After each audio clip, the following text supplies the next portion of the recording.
अस्सलाम वालेकुम। तब्दीली का सफ़र में खुश आमदीद। मैं हूँ इमरान सुल्तान। नाज़रीन, आज की बात करेंगे और आज जो हम देख रहे हैं कि एक और रिलीफ मिला। इस वक्त चारों तरफ से घिरी हुई है मुस्लिम लीग नून। उनको आज एक और रिलीफ मिला। उनके एक इंतहाई अहम कारकुन और अहम रुकन हनीफ अब्बासी जो हैं, उनकी उम्र कैद की सज़ा मुअत्तल हो गई। एफिडविन केस में आज उनकी ज़मानत मंजूर हो गई और उनकी जो फौरी रिहाई का हुक्म मिला। उनकी साथ साथ 330 किलोग्राम एफिडविन के जो है उसके स्मगल का संगीन उनके ऊपर इल्ज़ाम था, जिसके ऊपर वो उम्र कैद की सज़ा काट रहे थे। मौजूद अदालत का कहना है कि इनवॉइस पर यकीन नहीं किया जा सकता। और उसके साथ ही ये जो रिलीफ है, इसको पूरे तनाजुर में आप देखें कि किस तरीके से एक जो है ऑक्सीजन मिली है इस वक्त नून लीग के कैंप को। ये आगे क्या चल सकता है मामला और कितना वो इसको कैपिटलाइज कर सकते हैं अपनी सियासी बका के लिए, इसके ऊपर हम बात करेंगे। और भी चीज़ें होंगी। इंडियन इलेक्शंस के हवाले से भी बात करेंगे। अपनी गेस्ट पैनल का आपसे तारुफ कराता चलूँ। इस वक्त कराची से हमें ज्वाइन किया रफत सईद, ब्यूरो चीफ कराची, और इस्लामाबाद में हमारे साथ मौजूद हैं ब्यूरो चीफ इस्लामाबाद तारिक चौधरी साहब। बहुत शुक्रिया आप दोनों का। तारिक साहब, आज कितना बड़ा दिन है नून लीग के लिए कि उनको एक सरप्राइज रिलीफ मिला। आज क्या कहेंगे आज आप? देखिए, मेरा तो ये ख्याल है कि ये जो अदालती रिलीफ है ये खासा ताख़ीर से मिला हनीफ अब्बासी साहब को। अगर आप इंतखाबात से पहले का माहौल उस पर नज़र दौड़ाएं और अपनी यादाश्त को पीछे ले जाएं तो 21 जुलाई को यानी इलेक्शन से 4 दिन पहले ये फ़ैसला आया था।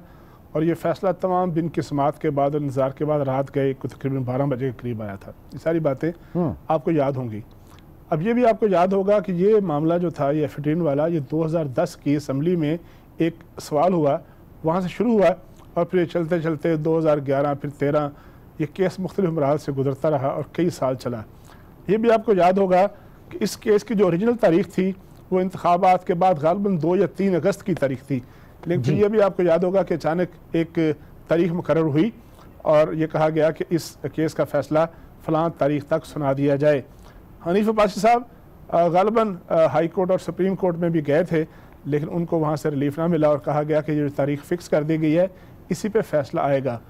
अब ये जो फ़ैसला था इस मामले में, इसके जो अदालती मामलात हैं वो तो बिल्कुल साफ़ और वाज़ेह हैं कि इस केस में जो 8 अफराद थे उसमें 7 को शक का फ़ायदा देकर बरी किया गया और हनीफ अब्बासी साहब को सज़ा हुई।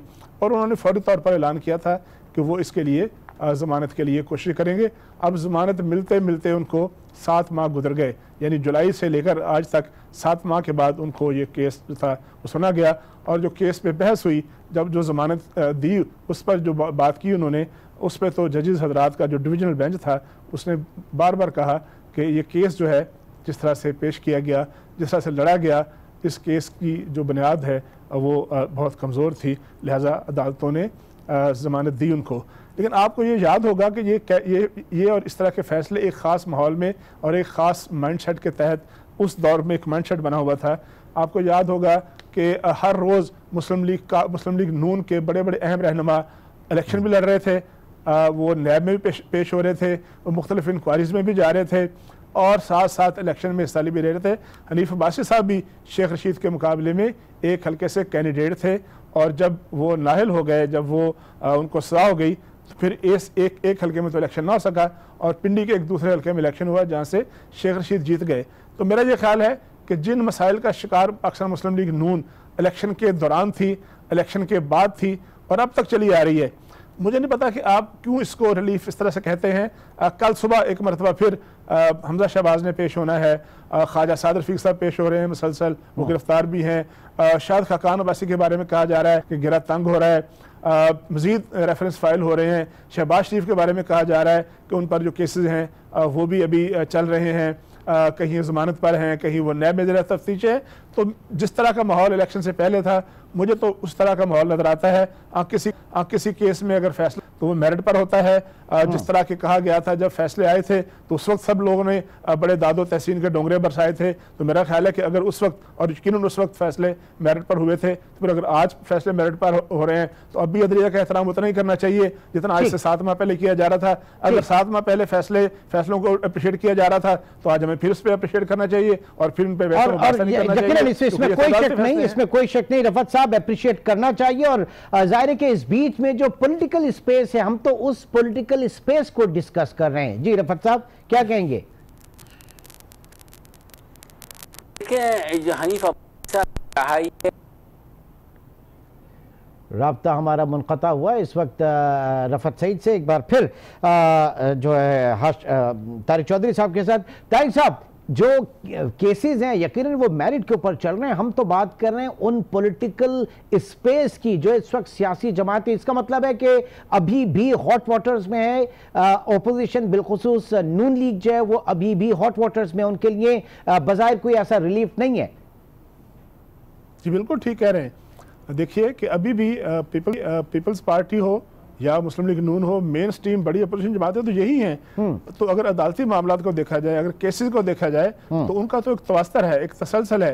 तो वो तो उसी तरह से मुश्किल में है, उस तरह से इम्तिहान की घड़ी है, उस तरह से आजमाइश में है।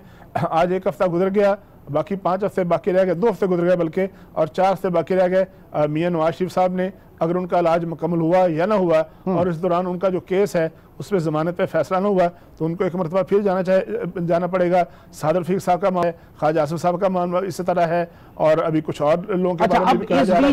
इस बीच में रफत सईद से हमारा राब्ता जो है वो बहाल हुआ। जी रफत साहब बताइएगा, जो पॉलिटिकल स्पेस की हम बात कर रहे हैं अदालती फैसलों के बीच में, वो क्या है नून लीग के लिए?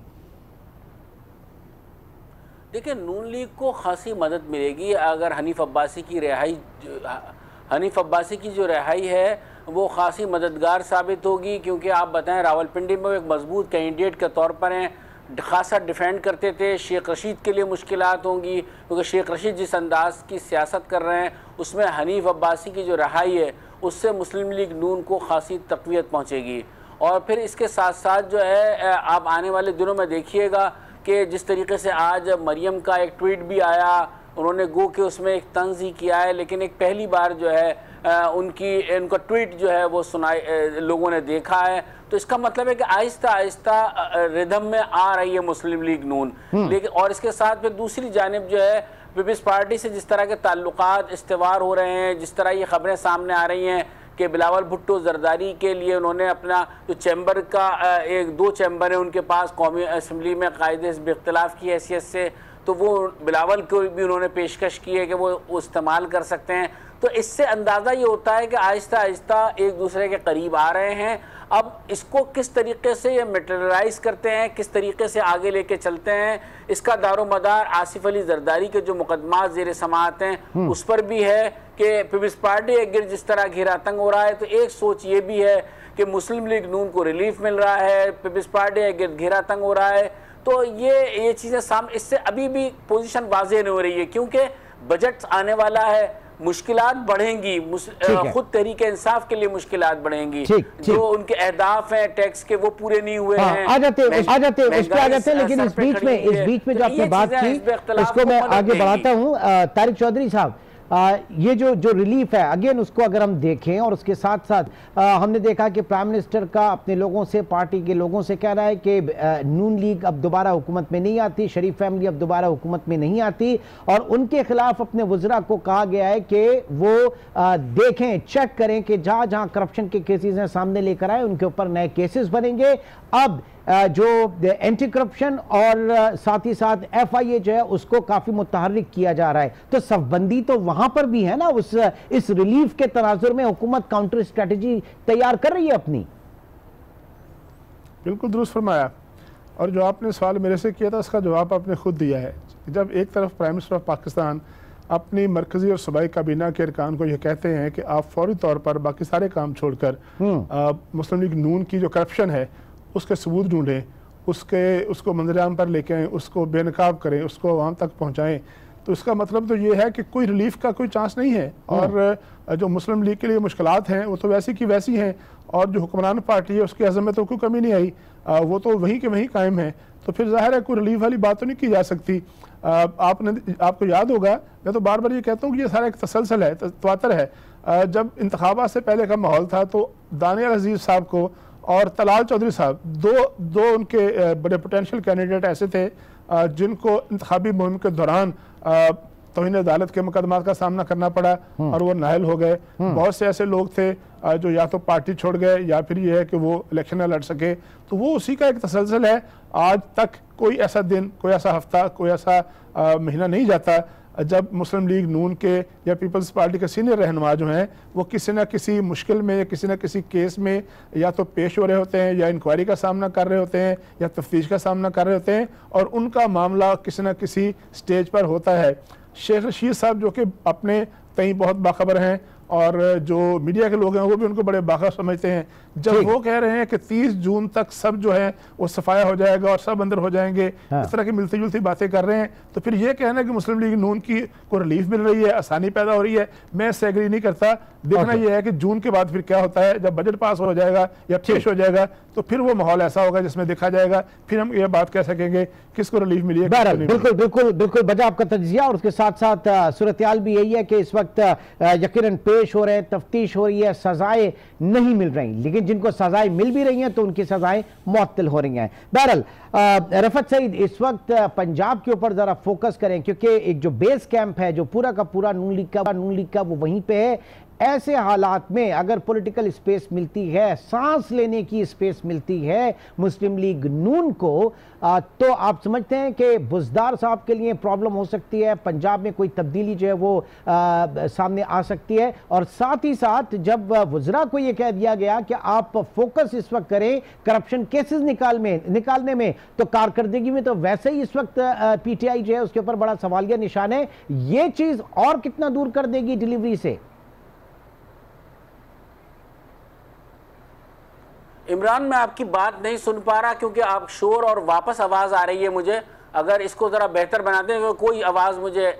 अच्छा, क्या अब आप मुझे सुन पा रहे हैं बेहतर?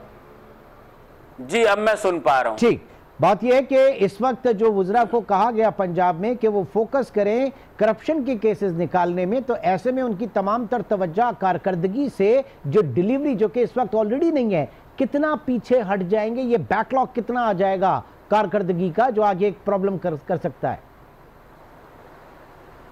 इमरान, अगर इस बात पे अमल दरामद शुरू कर दिया जाए तो मेरे ख्याल में जो महकमे नैब है, करप्शन है या दीगर इदारे हैं, उन्हें बंद कर देना चाहिए, उनके मुलाजमीन को फारिग कर देना चाहिए। अगर ये सारे काम अरकान असम्बली ने करने हैं, उनसे जासूसी करवानी है, मेरे ख्याल में इस तरह से हुकूमत चलती ही नहीं है कि वो इस काम पर लग जाएं कि वो करप्शन तलाश करने पर लग जाएं। मेरे ख्याल में उनके करने का काम कानून साजी है, उस पर तवज्जो देनी चाहिए, गवर्नेंस बेहतर करनी चाहिए। और फिर वज़ीर आला पंजाब जो हैं वो आपके सामने है, उनकी कारकर्दगी हर दफ़ा वज़ीर आज़म जब लाहौर आकर बैठते हैं तो कुछ फैसले होते हैं। मैं यही कहूँगा डिफेक्टो जो चीफ मिनिस्टर के तौर पर ख़ुद वज़ीर आज़म नज़र आते हैं, सारे फैसले वही करते हैं और उस पर अमल दरामद होता है। तो मेरे ख्याल में ये तर्ज की सियासत अब नहीं होनी चाहिए। गवर्नेंस पे तवज्जो दें। KPK की सूरत हाल खासी ख़राब है, पंजाब में काम नहीं हो रहा है, मरकज में काम रुका हुआ है, एक अजीब बेयकीनी की कैफियत है। इस बेयकीनी को दूर करना हुकूमत का काम है, उनके वज़रा का काम है,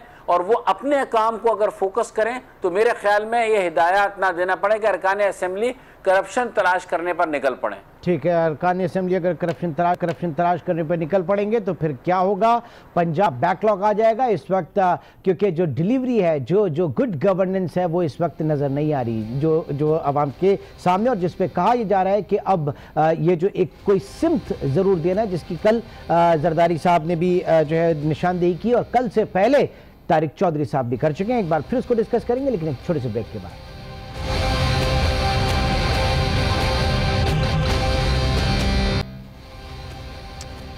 वेलकम बैक। बात कर रहे हैं इस वक्त पाकिस्तान की सियासत, और पाकिस्तान की सियासत इसमें एक अहम फ्लेवर जो है अब वो ट्विटर का भी शामिल हो गया है, बड़ी शद्दोमत के साथ। और आज भी कुछ ट्वीट्स, एक ट्वीट मरियम नवाज का जिसमें वो कहती हैं कि याद तो आती होगी, और ज़ाहिर है कि ये मौजूदा हालात को देखकर मुल्क में जो इस वक्त गवर्नेंस का निज़ाम है, मुल्क में इस वक्त जो महंगाई है, इन तमाम चीज़ों को उन्होंने एक ही जुमले में कह दिया। उसके जवाब में जो ट्वीट है वो उसके जवाब में आया फवाद चौधरी साहब का, जिनका कहना है कि जेल से निकलते ही बड़े मियाँ साहब का इंजाना का दर्द भी ख़त्म हो गया। ज़रा तारिक चौधरी साहब रोशनी डालिएगा इन दोनों ट्वीट्स के ऊपर, ये जो ट्वीट्स की सियासत है पाकिस्तान में। देखिए जी, वैसे तो ट्वीट आजकल बड़ी तेज़ तर कम्युनिकेशन का ज़रिया है, और जो बात पहले घंटों में दिनों में पहुंचती थी अब वो ज़ाहिर है सेकंडों में पहुंच जाती है। लेकिन आपने देखा होगा, नोट किया होगा कि अक्सर मुस्लिम लीग पीटीआई के जो लोग हैं वक्तन फ़क्तन ये चैलेंज करते रहते हैं कि नवाज शरीफ क्यों खामोश हैं, मरीम नवाज़ क्यों खामोश हैं, शहबाज शरीफ क्यों नहीं बोल रहे, फ़लाँ क्यों नहीं बयान दे रही है। और जब कोई बयान देते हैं और जब उनकी खामोशी टूटती है तो फिर उसका जवाब भी आ जाता है। यानी इसका मतलब है कि ख़ुद वो इस बात पर भी परेशान रहते हैं कि वो खामोश क्यों हैं, और फिर इस बात पर भी परेशानी होती है कि वो बोल क्यों रहे हैं। ज़ाहिर है मरीम नवाज़ ने जो आज बात की है वो एक ख़ास तनाज़र में की है। आपने उनका वो ट्वीट देखा होगा, उसके साथ उन्होंने नवाज शरीफ के दौर में शुरू होने वाले या तकमील के मराहल तक पहुँचने वाले बहुत से डेवलपमेंट के प्रोजेक्ट्स की तस्वीरें भी डाली हैं। एक तरह से उन्होंने इशारा किया है कि ये वो प्रोजेक्ट्स थे जो उनके दौर में शुरू हुए या मुकम्मल हुए, और ये भी एक हकीकत है कि 7-8 माह हो गए हैं अब तक कोई बड़ा या शायद छोटा भी प्रोजेक्ट जो है मौजूदा हुकूमत ने खुद शुरू नहीं किया। अब पुराने प्रोजेक्ट्स को मुकम्मल ज़रूर किया, बास को तख्तियाँ भी लगाई हैं, उसमें कोई हर्ज भी नहीं है। जब कोई प्रोजेक्ट मुकम्मल होता है तो ज़ाहिर है उस वक्त जो प्राइम मिनिस्टर होते हैं उसी के नाम की तख्ती लगती है, लेकिन ख़ुद उनका अपना जो जिसे कहते हैं कि कोई ऐसा जिस पर वो दावा कर सकें वो नहीं है। तो ज़ाहिर है जब होगा तो फिर तो वो ज़रूर करेंगे। ये तो किसी भी पार्टी का हक होता है कि वो अपनी परफॉर्मेंस लोगों को गिनवाएं। जहाँ तक ताल्लुक़ है फवाद साहब का कि नवाज शरीफ साहब जो हैं वो क्यों जब जेल से बाहर आए हैं तो उसके बाद से उनके अंजाना का दर्द क्यों ख़त्म हो गया है, मेरा ख्याल है ये थोड़ी सी सितमज़रीफ़ी की बात है। थोड़ी सी किसी बीमार शख्स की बीमारी के बारे में बात करना और ये कहना कि अस्पताल क्यों नहीं है। आपने देखा होगा कि वो रोज़ाना चेकअप के लिए भी जाते हैं, उनके डॉक्टर जो हैं जो उनके पर्सनल फिजिशियन हैं वो हेल्थ बुलेटिन भी जारी करते हैं। और मैं डॉक्टर तो नहीं हूँ ना आप डॉक्टर हैं, लेकिन हमें ज़ाहिर है उनकी बात पे इसलिए यकीन करना पड़ता है कि कोई क्यों कहेगा कि फ़लाँ बंदा बीमार है, कोई क्यों कहेगा कि उसकी जो गर्दन या उनके दिमाग को जो खून की सर्कुलेशन पहुँचाने वाली रगें हैं वो ब्लॉकेट का शिकार हैं। ये भी हमने आज सुना है कि उन्होंने अपने जो उनके डॉक्टर थे उनसे रब्ता किया लंदन में फाइनल कोई राय लेने के लिए कि इलाज कैसे और कहाँ हो। तो मेरा ख्याल है कि मैं कम अज़ कम इलाज का मामला ऐसा है जिसके बारे में कोई तबसरा ऐसे नहीं करूंगा कि ये मेरा हक नहीं बनता और मुझे करना नहीं चाहिए। मेरा ज़ाती ख्याल ये है। रफ़त से भी जरा बात कर लेते हैं, कोई जितना मर्जी मजाक उड़ाए, नवाज शरीफ साहब बीमार हैं और हमें बीमार बंदे का मजाक नहीं उड़ाना चाहिए। ठीक है जी, रफ़त साहब क्या कहेंगे? मरियम नवाज ने गुड गवर्नेंस के हवाले से, अब तक की परफॉर्मेंस के हवाले से पीटीआई की एक सिंपल सा ट्वीट किया और कहा कि याद तो आती होगी, और जिसके जवाब में जो बयान आया फवाद चौधरी साहब का जिसमें उन्होंने कहा कि जेल से निकलते ही बड़े मियाँ साहब का अंजाना का दर्द भी खत्म। क्या कहेंगे आप इस पे, इन दोनों ट्वीट्स के ऊपर?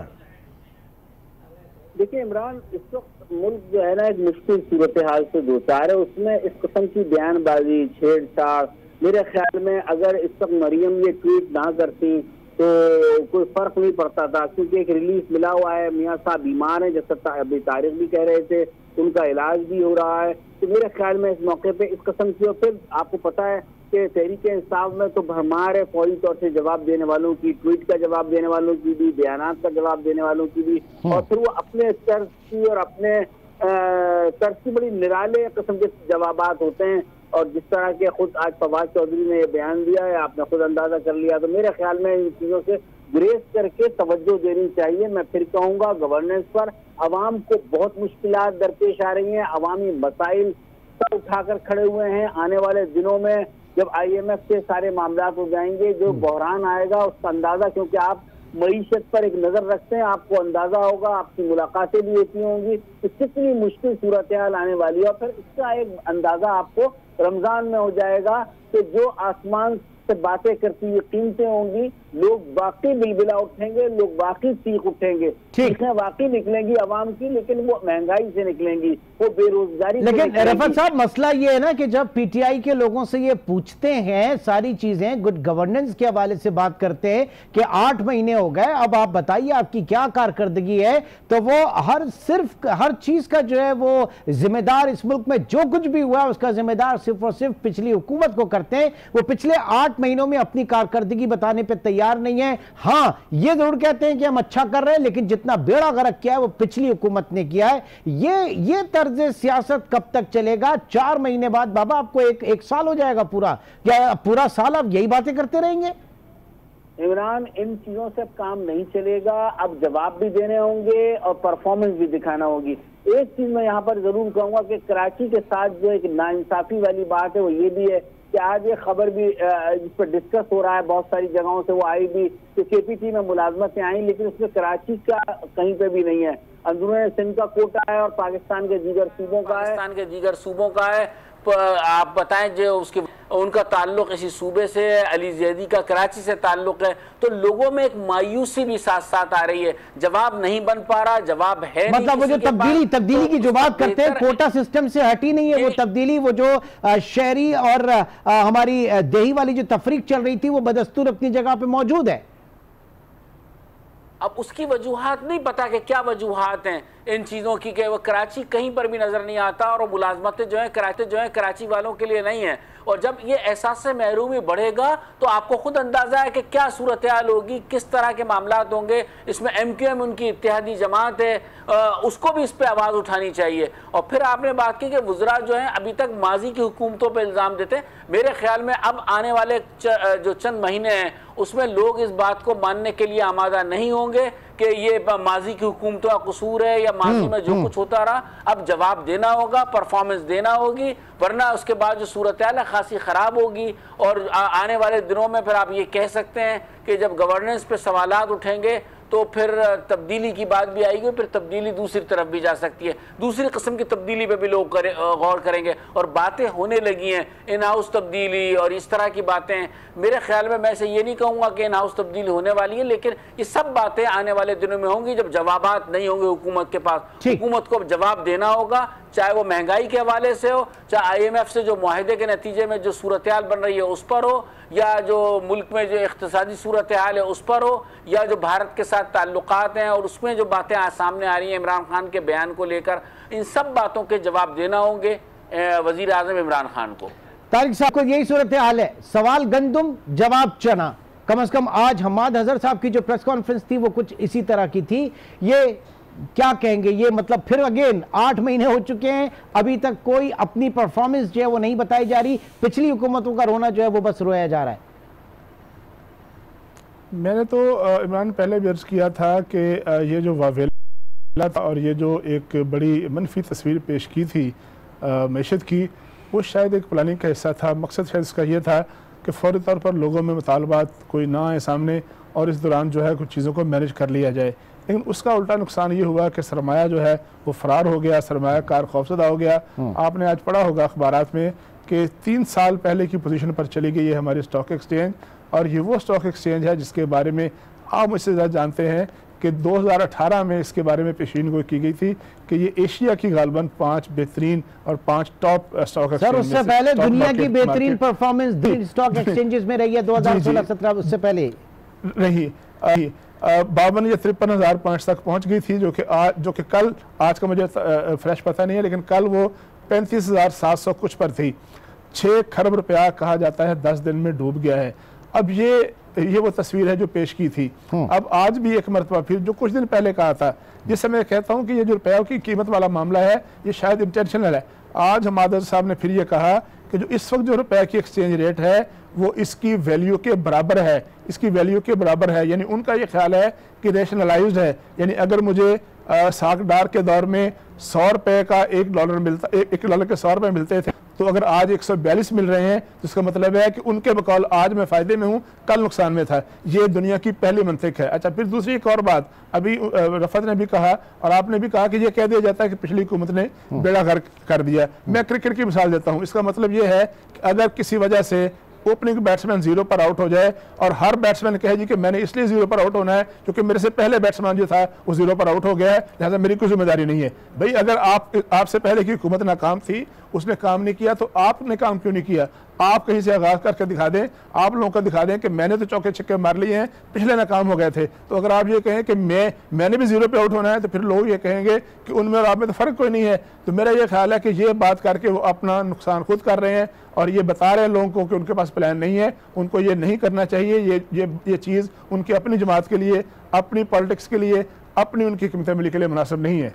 ठीक है, और यकीनी तौर से ये आहिस्ता आहिस्ता एक बात मैं कहूँगा जी, मैं ये कहना चाह रहा हूँ कि वज़ीर आज़म इमरान खान ने ये बात कही थी कि अगर ईमानदार हुकूमत होगी, करप्शन मुल्क में नहीं होगा तो टैक्स भी आएगा, लोग बहुत फरावानी होगी पैसे की, और वो सब चीज़ें अवाम की फलाह और बहबूद पर खर्च होंगी। तो मेरे ख्याल में अब पिक्चर आपके सामने है, ईमानदार हुकूमत आ चुकी है। क्रिकेट की इस्तिलाह में अगर हम बात करते हैं कि वो सारी बॉलर टीम, तो अनाड़ियों की एक पूरी टीम जमा कर ली है वज़ीर आज़म ने, और अगर कप्तान बहुत अच्छा भी है तो अगर टीम अनाड़ियों की हो तो मेरे ख्याल में फिर डिलीवरी नहीं होगी। ठीक है, और ये पत्थर जो है वो आहिस्ता आहिस्ता बहुत भारी होता जा रहा है, जिसे हम डिलीवरी कह रहे हैं, जिसे हम अवामी तवक्कात कह रहे हैं। नजरीन, छोटे से ब्रेक की तरफ चलेंगे और ब्रेक के बाद होगी बात भारतीय इलेक्शन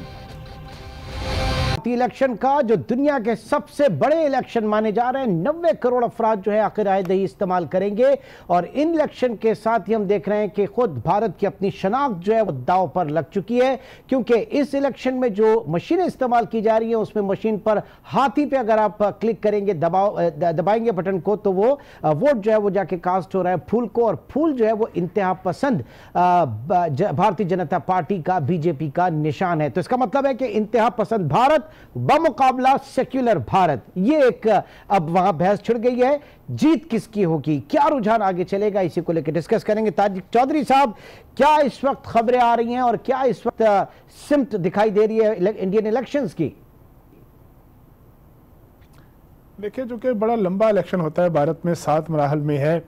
इस पहले स्टेज पर ये तो नहीं कहा जा सकता कि क्या ट्रेंड आ रहा है, क्योंकि भारतीय इलेक्शन जो है उसमें बड़ी तेज़ी से फ्लक्चुएशन होती है। लेकिन अब तक के जो सर्वे हैं उसके मुताबिक, जो कल तक मैंने जिनको फॉलो किया था, तो ये कहा जा रहा है कि 43% जो है इस वक्त तक लोग जो हैं, वोटर हैं, उनका रुझान जो है वो मोदी जी की तरफ है, और गालबन 32 मेरा ख्याल है, अगर मुझे सही तरह याद आ रहा है, तो वो है उनका रुझान जो है वो राहुल गांधी जी की तरफ है, जो कि हमारी तरह उनके मुल्क में भी शख्सियात जो कि पार्टी को लीड कर रही होती हैं, उनको लोग देखते हैं कि उनकी तरफ कौन है, उनके बारे में कौन सोचता है, किस तरह से सोचता है। तो अभी तो ये मरहले का आगाज़ है, 92 सीटों पर आज इलेक्शन है, और उसके बाद अभी और मराहल आने हैं, अभी खासी फ्लक्चुएशन आएगी। लेकिन एक बात जो है वो बड़ी इसमें जो लोगों के अज़्म जिससे ज़ाहिर होते हैं, कि जिस तरह आपने इंट्रो में भी कहा कि मकबूजा कश्मीर में जो 2 सीटें हैं उनकी मरकज़ी असम्बली के लिए, लोगों ने बड़ा जो है वो ऑल आउट उसका बाइकाट किया है, और ये कश्मीर के लोगों का डिटर्मिनेशन है कि 1988 के बाद आज तक उन्होंने वो म्यूनसिपल कमेटी का इलेक्शन हो, वो रियासती असम्बली का इलेक्शन हो, या फिर मरकज़ी इलेक्शन हो, उन्होंने उसका मुकम्मल तौर पर बाइकाट किया है, और हमेशा भारत को ये बताया है कि उनके इस ढोंग को, ये जो इलेक्शन है उसको वो नहीं मानते। ये मकबूजा कश्मीर के अवाम की राय है, उनका अज़्म है, और उनका वोट है भारतीय जमहूरियत के खिलाफ। इसमें देखें कि वहाँ ना सिर्फ मुसलमान बल्कि जो जम्मू के सिख बरादरी है उन्होंने भी उसका बाइकाट किया है, उन्होंने भी अपने साथ रहने वाले जो मुसलमान उनके भाईचारा है, मुसलमान भाईवाल हैं, उनका साथ दिया है। तो ये बड़ी एक अलार्मिंग बात है, और ये इस बात को शो करती है कि कश्मीर की जो तहरीक है, ठीक है जी, किसी एक दिन। रफत साहब, आप क्या, इमरान खान जो प्राइम मिनिस्टर कहते हैं कि मोदी साहब जीत गए, मोदी सरकार जीती तो फिर मकबूजा कश्मीर पे बात आगे बढ़ सकती है, और इस पे बड़ी लेदे हो रही है इस वक्त, मोदी को वहां पे बड़ी तनकीद का सामना है, क्या कहेंगे रफत साहब? जी बिल्कुल, आपने दुरुस्त कहा कि वज़ीर आज़म इमरान खान ने जो BBC को एक इंटरव्यू दिया था, उसमें जब इन्होंने ये बात की थी, उसको लेकर जो है खासा हिज़्ब इख्तिलाफ की जमातें जो हैं उन्होंने शोर मचाया है, उन्होंने नरेंद्र मोदी को हदफ़ तनकीद बनाया है, और उनका ये कहना है कि अगर ये चीज़ है तो इसको लेकर वो खासा उसका प्रोपेगेंडा किया जा रहा है, ये उनका ये कहना है। लेकिन मुश्किल सूरत हाल आ गई है नरेंद्र मोदी के लिए इस बयान के बाद।